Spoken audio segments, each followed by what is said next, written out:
bot lane that spikes in the mid game. Yep. Twitch is like the scaling version. Still don't expect to see it at first rotation ban, but Wukong will be picked up, it looks like, for OMG. And in the past splits, I mean, Abel was someone to bring out kind of inventive AD carries, so I can completely see how his switch would be looked at, in particular by RA. On the other side, I wonder if it changes up the AD, because OMG have done the same first pick, and we still have Center Tom available, Aux, so it feels like iBoy Yuyanjia either go a completely different direction or rinse and repeat. Well, what I can say is Gwen is open and available, and pretty importantly, the Viego is no longer banned away. RA banned that on blue side, so I expect jungle and top just to be taken here. RA to pick up the Viego. Now, some people might think, I mean, RA might think they can leave their jungler and take something higher priority and then leave jungle till third. Looks like they're going to do that and take that Ezreal. Now, the downside to this is I feel like RA are going to have to take jungle on 3, which kind of locks them into that. We'll see if OMG, they can either look to punish, they could pick a mid laner now, they could take the RE, and RA may not be able to match it, or they can just match pound for pound, take a top laner, take an AD carry. Kayle was the answer before for Gwen, did fine in the lane.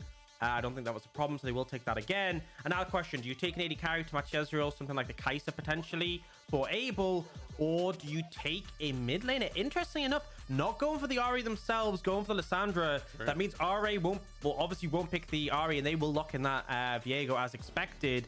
Now OMG would be able to ban away mids they don't want to deal with. But ultimately, you know, the RE is a bad matchup into Lissandra anyway, so not too sure they get much on that in terms of mileage. But RA, probably looking at AD carries, and we'll start off with that Kai'Sa. I just wonder if Strive goes back to something like the Orianna, especially with the Viego now locked in. Curiouser and curiouser with, the AD carries being completely missed. And for 0909, remember, this is his debut split. This is his debut series. Last game was his debut game. So I'm not surprised that we're keeping it short and simple for this guy, especially with how OMG tried to run the comp in game number 1. Now, Aux have continued with 80 carry bans as we progress our conversation. Aphelios actually taken away. What else is left here? Twitch gone, Kai'Sa gone, Aphelios gone, Kalista gone. I'm trying to go through the meta picks right now and wonder what's left. Yeah, there's still, you know, we've seen a lot of Draven. I don't think that's really an able pick, though. You could lean on things like the Xayah, Kog'Maw, like Kog Lulu is still actually an option available to OMG if they really wanted to. Not sure how that one would pan out for the bot lane of OMG, but we can definitely see it. We could definitely see it. But basically depends. No surprise to see Yuyanjia back on the Rakan. He had a fantastic game on that. Sure. It also denies OMG from potentially going Xayah Rakan, which could really bolster their dive potential. So I expect to see them lock that in. Yuumi was not banned here, but I like the proactivity on the support. Now OMG, the bot lane, Center Tom is still open and available. They could go for that again. Obviously, you know you're into the Ezreal now, so I feel like with how it didn't really work last game, maybe not the play. Kog Lulu is something that we did see yesterday, but haven't seen as much as maybe I thought I would. I heard a lot about it in scrims, didn't show up as much as we thought. Ultimately, OMG have some options in this regard, and actually going for the Abel special potentially will go for that Samira. Gonna pair it up with an engaged support or something they want to get up in the face. This is full dive composition with a Kayle for backup. You can press R on either the Lissandra or the Samira or the Wukong, all great targets as they dive in. But OMG, what I like about this is it's kind of dumbing the game down, right? Making things simple. They have a lot of go buttons, and they're looking to use them. I'm just surprised Cole didn't play something like a Rel. I mean, it's been his specialty, and whenever they pulled out the Samira in spring, that was the partnership when no one else was playing Rel. So I digress, because RA on the other side, we've got a bit of all-in once again. The R button, massive. Aux, there's similarities I see in the draft, but starting with OMG, I want you to walk me through how it changes with the bottom lane, and now that they have the Wukong themselves. Well, before it was kind of like the mid jungle would play disruption and the rest of the team would want to like kite back. You know, there was some opportunity to follow up it given space, but in some ways it was off theme. It was very much kind of like the Lissandra and the Vi. They were playing that heavy engage style, but realistically, it didn't really work out effectively. Now they have 4 champions that are looking to dive. Heavy dive composition. The Kayle gets space created for her as a result. It could just press R on top. So really simplifies things, I think, which is important for RA, given that they struggled quite a bit. But OMG, it's a bit of a shift up because they don't have as much team fighting power, right? They don't have the Orianna with that big shockwave. Does trim down some of the scaling, but again, they're not dealing with a center on the other side, so less concern. But ultimately, they now have Strive on a pick that can match those roams a bit better from 0909. 0909 was more present on the map, more able to move around. The Galio in return should be able to match that quite effectively. And you have like the Gwen and the Rakan who can dive in. Galio can just jump in on top and cause some issues. Okay, well, look, at the very least, changing things up a little bit for RA is nice because with RA still pulling out some comfort here, there's a lot of confidence after what we saw in game number 1. Remember that RA, the team that, you know, in coming into spring, made playoffs, and because of people like Cube and Leyan, and I will say that for Cube especially, on solid comfort going into this second game. Cube's Gwen was sick in spring and was one of my favorite top laners to watch, up there with people like the Shy, 369. Feels like he's really coming to his own on the team as we welcome you back to Summoner's Rift. OMG, gonna be a bit tongue-in-cheek here to start off game number 2. Cube and Leyan, the other ones up here, but for now, no one's walking to their unknown danger. Yeah, you should never face check those lane brushes as a top laner unless you have like the backup of your team, because teams have been going for these sort of 5-man stack plays. You also have someone who's got less value on their ward, can place down the ward. So, for example, there, Aki slams his ward down, switches out to the sweeper, means you have that lane ward, which can be really useful. A lot of top laners played around having vision in the brushes can make a big difference in terms of trading power, especially someone who's a bit weaker earlier like the Kayle. Does mean, though, if we look on the minimap, ward on the blue buff off Aki and also a ward on the Raptors as well. So a lot more information afforded to RA as a result of the fact that they didn't go for an invade in return. They literally just slammed down those wards. Yeah, they're classic. Get a bit of information. Aki going to be starting on the wolves here. Other side is a leash for Leyan, right on top of that blue buff. Now remember, iBoy and Yuyanjia really killed house in game 1 on this Ezreal and Rakan. iBoy especially feels like the mid to late game carry at the end. So kind of looking forward to a similar performance, but we do have Abel on Samira in this meta. Aux, let's be real, even though we know Abel's played this in spring, not something we kind of listed off in the AD carry pool. Yeah, not something that we've really seen. It's kind of just an Abel special that we've seen even teams respect ban. I think spring, a big thing was before we even saw it get played, we saw a lot of teams respect banning it against him, because clearly it was tearing up in scrims. So something very comfortable for him. And ultimately, as much as we expected a bit more hyper carries from the meta, that is what we're getting with the Kayle. But I feel like you have that late game insurance there from Shanji. True. Playing a more aggressive bot lane makes sense, giving you a lane to play through. Now they are looking for 0909. Great route, great route. Yeah, stops the chicken in his tracks. Unfortunately, has to go in the bin. So 0909, again, kind of showing us that on this Lissandra, feeling very proficient. And Strive here is going to be down the Predator for the time being. But I love to see it as down in the bottom lane. Bit of a dredge line to kick things off. Cold and Abel wanting to go in, but not really that much damage onto Yuyanjia. Now, Aux, you're a man of wisdom. You know, you've got a brain the size of Gallipoli and the size of, what else? A melon. London. Yeah, the size of a melon. Come back to me with a little bit about how we're going to operate in the early game, because with some of the changes, is it just talking the story of RA6 again, their objective control, like they're all in, and how they choose to pick their fights? Yeah, I think it's a bit different, because before we had the Vi, who gets a lot of spike in terms of CC at level 6 and gank power, but I'm gonna hold that thought. We're actually looking for an early dive. This is risky with the towers. Yeah, I was gonna say maybe this is a bit too early. Glacial Path not gonna be taken either, and RA are fighting back with Cube, burning the TP, coming in red hot. OMG committing 4 members, but Shanji gonna hold on to his. I'm just gonna flat say it. If this was prior to the tower buffs, we might have seen them just follow through on that and go for it. But it makes such a big difference. Really, you can see teams, you know, even when they set up for it, they have 4 members, it looks favorable.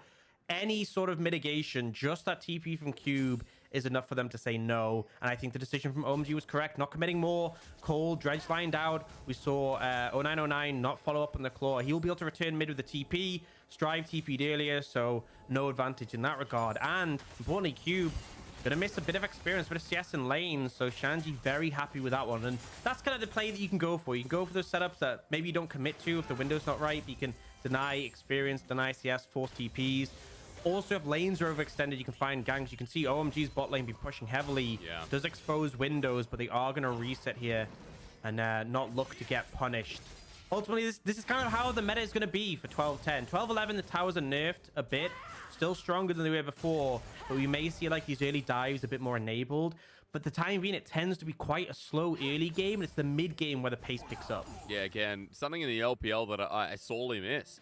The dives are what made a lot of teams, you know, strong with their identity. Well, don't worry, dude. Top esports, they're still trying it. That's true. Not so successful. That's true. And to be fair, I think it was, I'm not sure if it was SOFM and the Shy who were diving topside even before the turrets got their damage and were literally failing the dive anyway.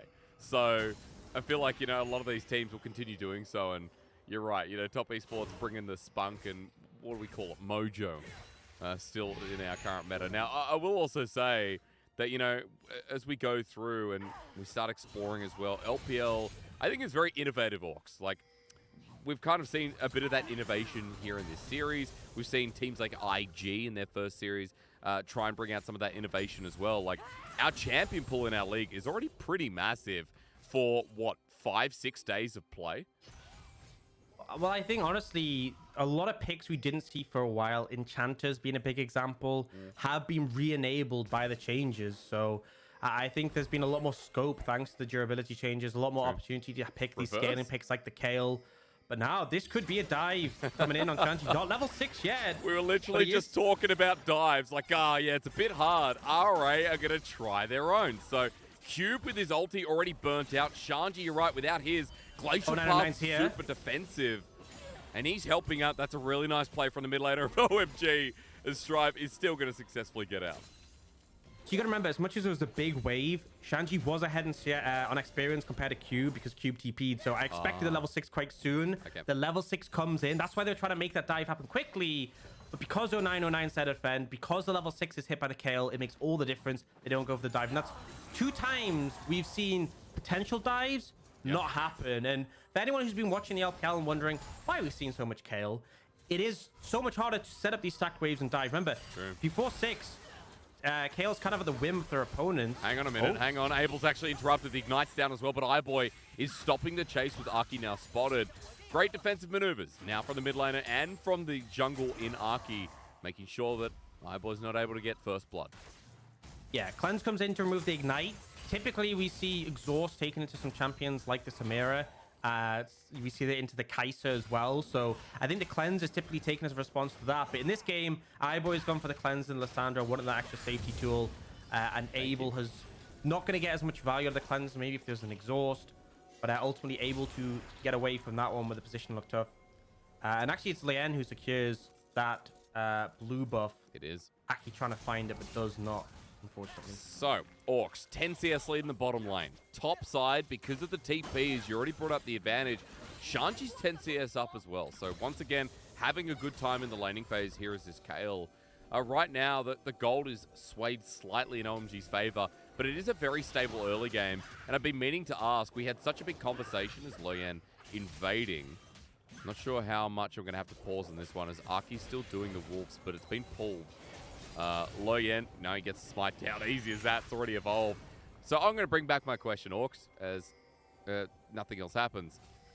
We talked a lot about scaling in the last game. Is it just as simple as that again, with only the Kayle this time, or because there's no center and there's a bit more diversion in the enemy team, is it very different? I think it's a bit different. Like, the Kayle is still going to be that win con at level 16. I think the mid-game team fights are a lot closer between the teams. And I also feel like OMG have less of that, like, guaranteed outscaling element. There could be a lot of fights where the Kayle doesn't find a window to function, you know, depending on how RA play it. But also just these mid-game fights are going to be more hotly contested on either side. So I think both teams should be fighting to find advantages into the mid-game, see what they can do with them, set up their carries, things like the Samira, the Ezreal. And so it's not as clear-cut for now, though. We see that heavy committance towards the top side that did end up giving OMG the Herald in return. Leyan going to steal away some camps, and iBoy going to get a plate for himself. So still favored for OMG, I'd say, in that regard. And now potentially looking for more. Yeah, he might be locked down. He's looking for his escape route, but they're not going to let him. Cold flashes over the wall, locks him down. The depth charge is a nuke. 25 kill streak, and the game is over, at least for now, for Leyan. And that's the engaged potential, right? So many tools on this lineup. No more the defensive Tom Kench for Cold. And he seems a lot more at home on the Nautilus.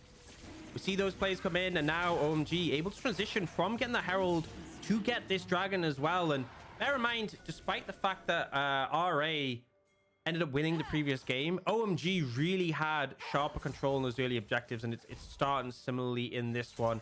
Able to take that first herald down, that first dragon, definitely going to be put themselves in a good spot. But it is very, very late this time around as well. You know, last time we saw an earlier Drake here coming from OMG, but at the very least, means that there's going to be more time on the board available. So, as you pointed out, the herald's been picked up here by Aki. Now, we already talked about options in this very slow-moving series and how it could be placed. This time around, Orcs opening up mid, putting the Galio back. Like, what's the train of thought, you think? Well, there's generally with Herald, I feel like there's two frames of thought. If you can find a good window in a side lane, you can get a whole tower, a lot of gold. That'd be fantastic for Samira. I think that would probably be my play. But if you find a window mid, you get 2 plates. You don't normally get the full tower unless the enemy team messes up, and then the second Herald can secure the tower, and that has a lot of impact in opening up the map, right? Expanding control over the area, but less immediate gold injection. So for me, when you have this Kayle that's going to be so strong in the late stages of the game, I feel like, seen an all in here. The Divine Judgment flies through immediately, but the needlework was weighted and held nicely by Cube. Shanji surviving, but Cold's here again. Now his depth charge is available. Cold may be wanting a second kill, but I don't think he's going to find it without anyone else's help, as the whole cavalry's coming in. Actually, RA feeling confident, but the hero's entrance from Strive makes it so. Cold is abandoned, and Aki knows when he can't help out. Cube's going to survive too, and a 1-for-1 now on the board.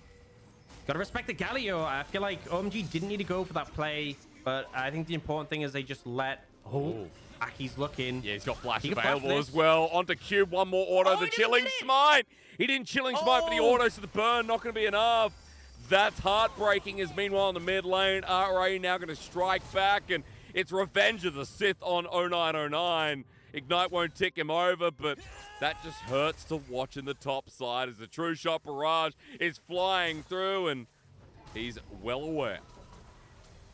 0909 will have the TP to get back in, but this is a huge misplay from Aki. What he needed to do was flash E, smite Q. Yeah. But he actually smited late, and so it didn't auto. You only get the burn if you auto attack them, and that extra damage would have been the kill. So a mechanical misplay from Aki means he burns his flash, doesn't end up getting the return on the investment. And you can see, in the meantime, Lance has been clearing through the jungle. 20 CS lead in the jungle. Definitely going to be pretty nice on this Viego. So I don't want to watch it again. We'll get a chance for the replay. So they go for the Gwen. A lot of damage done, but the Shroud is enough to mitigate them with the Galio ultimate. And then we'll get the replay from Aki. So he finds a nice angle on this. But again, I want you to watch the process. So he W's through, uses the invisibility to get there. And then it's E, Q, smite. Smite comes in now. You needed to smite before the Q to get the damage. Just a misread from Aki. Thought he had more damage than he did. Ends up losing out on that front. And it is going to be the Herald in the bot lane. Able getting that gold investment. Let's be real, Orcs. Like, Aki's had a bit of a rough start to the split. Like, the Z game we saw, diving zoom on Ultra Prime. Kind of rough to watch as well, like that play. And I will say that Aki's always been, I guess, somewhat of a question mark on OMG, among other things. And so it feels like as a jungler, he hasn't really made his impact in the league as of yet. Yeah, I think there's still something to be desired. I think, honestly, it's a hotly contested pool in terms of junglers. A lot of people highlight the mids in the league. And I think the junglers can tend to be a bit more inconsistent than the likes of, like, Brookie and Knight and Xiaohu. Yep. But when the junglers are performing well, the likes of Tian in particular, we've seen previous playoffs, Wei, Karsa as well, Kanavi.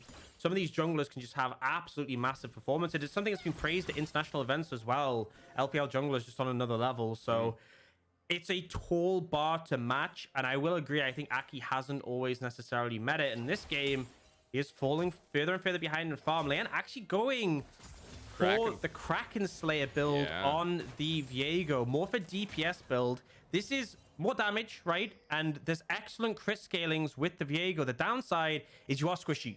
More liable to be blown up, more liable to be popped. And remember, the enemy team has a Lissandra. So we'll see if this pays off, if he can absolutely pop off, or if there is a downside to it. It will definitely help him smash through these jungle camps, but well, I mean, here we go. Yeah, the Lissandra comes in immediately. The hero's entrance to save him, but Leyan is still weak as he flashes away from the dredge line of cold. Strive is the saving grace for his jungler as the blast cone's taken and he has to burn his flash. Leyan caught out is a domino effect, and now because of it, the final domino is that second dragon. Yeah, second dragon for OMG, pretty big. Again, securing those early two. But also, double flash burn for Leyan and Strive. Leyan, he's squished here, but even if he was tanky, I don't think it would have made a difference now. True. Cube once more looking for the all-in, but Shanji can just walk this one out. Yeah, he can. Kayle okay with the Divine Judgment available as well. Shanji still up a little bit in CS, but the real story is what you talked about before. Jungle is 30 CS down. Leyan may burn the summoner, but he's still massively ahead of Aki. And even though OMG get the dragon, gold is even with even Strive maintaining about a 10 CS deficit. On the bottom side, it's dead even as well as Herald starts up here. Now that we're dead even, Orcs, I mean, what does this game look like to you? Because we have a lot of all-in potential from both sides. And, you know, we're kind of at that 1.5 item point for both teams. Yeah, I think you're going to see so much momentum in these fights because both teams have fantastic engage tools, right? We have the Rakan with the follow-up from the Galio. OMG do have more options if 3 people can realistically engage, but RA have their tools, and then it's about the momentum in these fights. If you find that 80 kill, you get the Frozen Thrall, and that's what OMG are looking for. Well, speaking of which, it's going to be available again. Lock him down in the prison. Cubes one auto away. He's igniting down. He's healed up. Yuyanjia, the saving grace. Leyan with the dredge line is so close, but Cube survives on 1 HP yet again. Fraction off a health. Durability change is coming in clutch there. And as you see, OMG lucky to get away. I talked about momentum, the Frozen Thralls for OMG if they find a kill, but also for RA, you get 1 kill, you get the reset on Viego, you get that extra ult charge. A lot of value there. And OMG just miscalculate the damage on that one. I believe it was the Guardian from Yuyanjia that came in to save him. And really clutch in that situation. And play goes amiss. Let's watch the replay. And so the dive is delayed quite heavily because of the shroud. And remember, it does give those extra resistances. And then it's the ult in for the CC. Look at the health ticking for the ignite. Guardian procs. And that is enough. The shield then comes in to make sure he doesn't go down. But that Guardian in there first to keep him alive, really vital. And then we see RA try and make a play.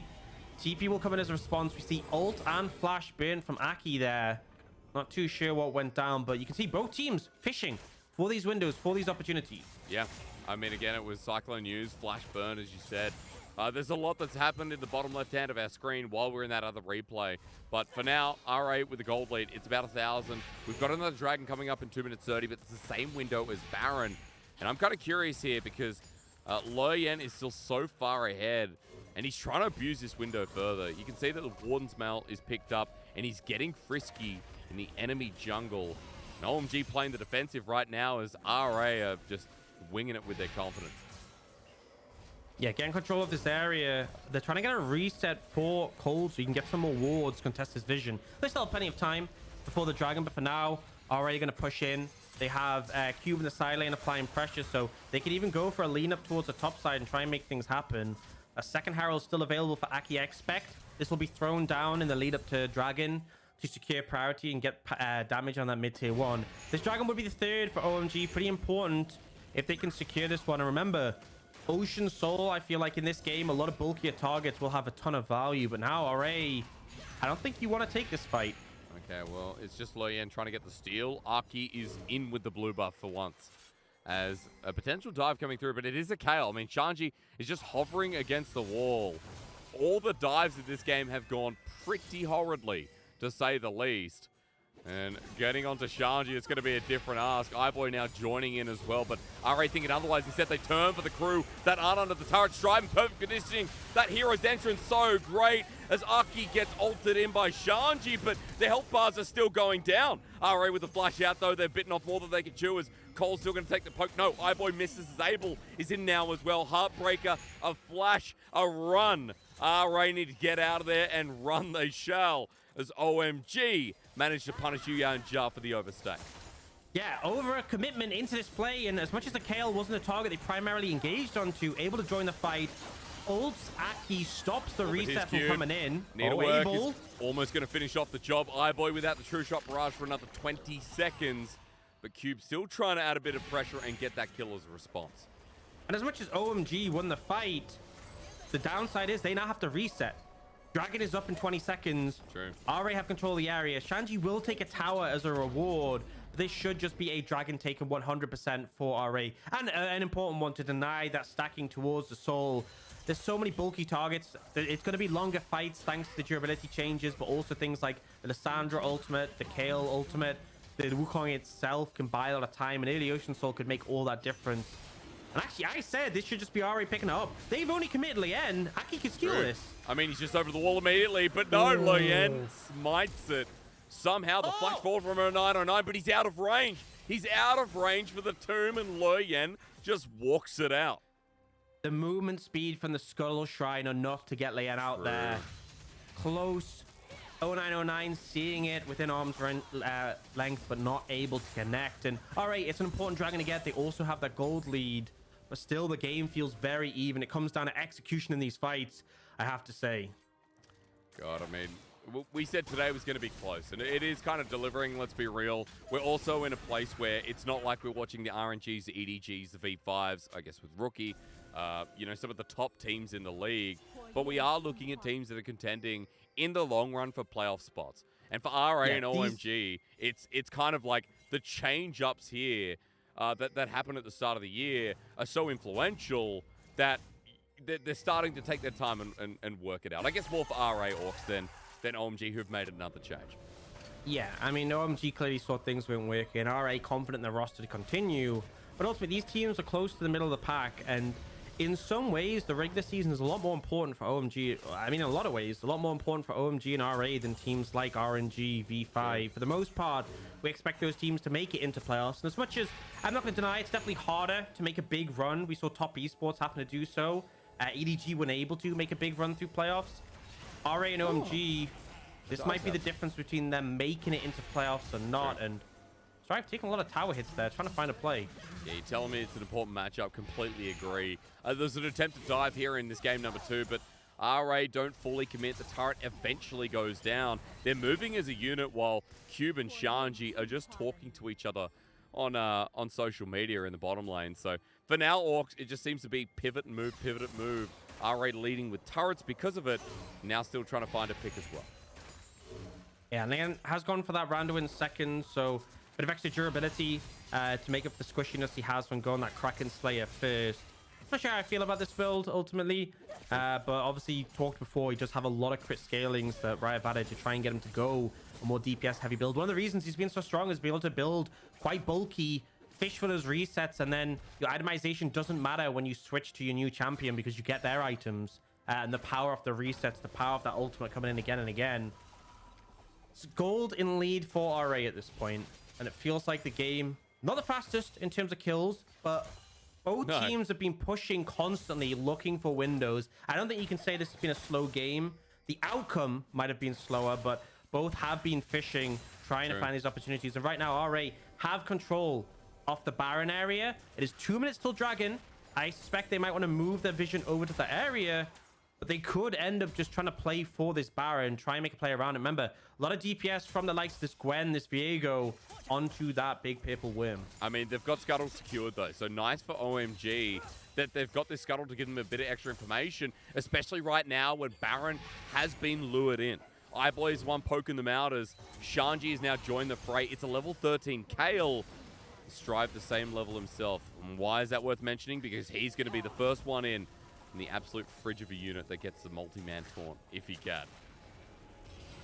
That's the thing I think is really on Yuyanjia. I'm looking at him to find those big engages on the Rakan. There's more people able to fish for opportunities on OMG, so a lot of pressure put on this support for RA.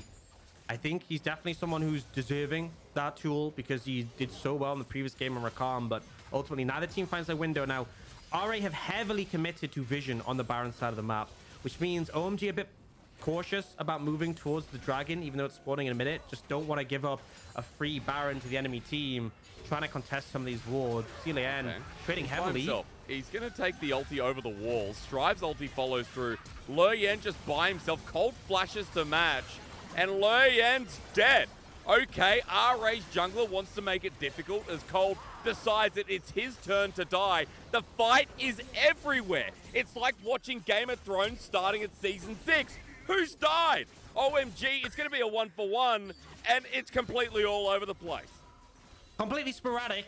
Teams going back and forth all over. Leyan is down. Will spawn in time for the dragon, but not by much. We'll see the resets come in for OMG to try and get back on the map. But ultimately, flash down for Leyan and Strive. Those won't be up for the fight. Same for Aki and Cold. And honestly, a lot of those ults won't be there as well. So, OMG, I think you can just pick up this dragon. The resets from Aria later. The jungler's not going to be there. If they move in, they can probably get this mid tower and then rotate straight over to that objective. Well, Orcs, it begins. iBoy's going to start it up. He's got a man disadvantage. And iBoy is going to continue being a boy for this one because there is no way anyone would be mad enough to walk in front of that team with a Lissandra ult and flash available. So Dragon goes down. Its sole point is Shanji is now just an absolute unit himself. Walking forward, Yuyanjia decides to do what Cold did, but a little less obvious, I think, as he goes down. Orcs and, yeah, RA are now falling to pieces, apparently. Yeah, OMG, great job there. Get the resets in sooner. RA kind of hesitating, and importantly, the jungler being down was so big for OMG. The fact that Leyan couldn't be there. Third dragon on the cards on that soul point, and not only do they get mid-tier 1, they get a pick, and they will rotate down for this wave. Shanji will push it in, taking that 600 extra gold for the Kayle. Cannot complain about that one. Level 14, just 2 away from that big spike. Here we go. Your moment to shine. You're going to have to walk me through what this is. Yeah, I mean, I like the pick from OMG. Ultimately, Leyan just thinking, I have Kraken Slayer, I have Randuin's, I can out-trade the Wukong, but it's not a 1v1, it's a 2v1. I remember I talked about momentum. There isn't that momentum in fights for RA when the Viego's dead. He's a big aspect of them getting those resets. And so as a result, we end up seeing both teams backing off, but OMG in favor. And importantly, the Galio ult comes down, but Leyan hops over the wall. So yeah, no real assistance from Strive as a result. Now, GP comes in from Strive. They are trying to posture around this Baron. They know if they wait until the dragon, it's not a favored fight because OMG can secure it, get the advantage. But now they're looking. Leyan just walking in the choke by him again. Walking in the choke. That's a triple knockup from Yuyanjia. RA might have something back, but Abel has started spinning the Divine Judgment on him as well. The Chrono Trigger. It's Time Crisis 7, and boy oh boy is Abel taking him by the hands. Beautiful. The Divine ultimate coming out from Shanji with the Chrono Trigger. Just meaning you have this invincible superstar Samira decimating your backline. Nothing RA can do. And again, Leyan, someone we praise so heavily as being such an instrumental aspect of this team, ends up faltering, ends up being the one caught out. Viego goes down. The team crumble around him, and OMG get everything they want. I love it when we see a plan come together and the spins begin. Orcs, OMG got a bit of life in them, and I think Abel's finally happy he gets to do something this game. Yeah, and you see the rest of RA try and commit to make something happen, but as a result, all the CC is used. You get Abel, no threat to him in terms of interrupting the Chrono Trigger, and with the ultimate on top, they can't even kill him. Yeah. Gets the 2 kills onto the Gwen, onto the Ezreal. Huge pick from OMG, and the fact that they take Leyan out first just means there was really no hope. And now 5k gold lead for OMG. Baron in hand. Kayle level 16 with 3 items. Woo! And Dragon Soul in 2 minutes. It cannot get better. But I think even OMG couldn't throw from this position. Well, I mean, hey, Leyan could once again caught out on vision. 3rd time in a row, a completely whiffed. And for RA, it feels like now it's definitely going to a game 3. OMG get yet another one. I'll correct myself. It's an Inferno Trigger. Unfortunately, I've been going the wrong way here with the ultimate. Shanji's just going to chase it down. I know. You literally called it a Chrono Trigger as well. It's okay. This one's over. And Orcs, I have to say, RA were just feeling generous to make OMG go the distance in this series. Yeah, Leyan having a rough one. And ultimately, I said OMG, what they could do, easier to play, more engaged duels, make it simple, is something that I felt like would work for them. They end up going for that. Snap engage is working. No longer having to protect the center. It's going all the time. Shanji with the cleanup as well on the Kayle. And this is going to be enough for them to take that game 2 and equalize the series. Go to a game 3. Anything could happen, honestly. anything could happen. That's 2 games in a row now. Game number 1, OMG walked in one by one. They decided to be a little bit, perky with their options. And then game number 2, Leyan decides that he can out-trade a Wukong in the brush, and it all goes downhill. Bit of miscommunication, everything flying outright. Aux, as an analyst, that's a word, this must be hard for you. No, this is fine for me. I enjoyed this. This is good. This is fun. This is good, healthy, fun League of Legends. 0909 look good. And OMG showing the cohesion they so heavily lacked in game 1. And Shanji is like, nice. Everyone else is just going in, and I am there to press R and one-shot people on Kayle. That's the dream, honestly, ideally. And I think it makes such a big difference, right? Having these multiple engage tools. And even though, we say that, they had the Vi and Lissandra in game 1, but they were just on different pages. When everyone's on the same page, when everyone is committing to the same target, it makes all the difference. True. And I think, these aren't the top teams in the league. There's definitely some really strong moments, but playing these complicated comps can have some issues. You simplify it. You're like, we're going to team fight. We're just going to, anytime we see Leyan overextended, we just go on him, we kill him, we win.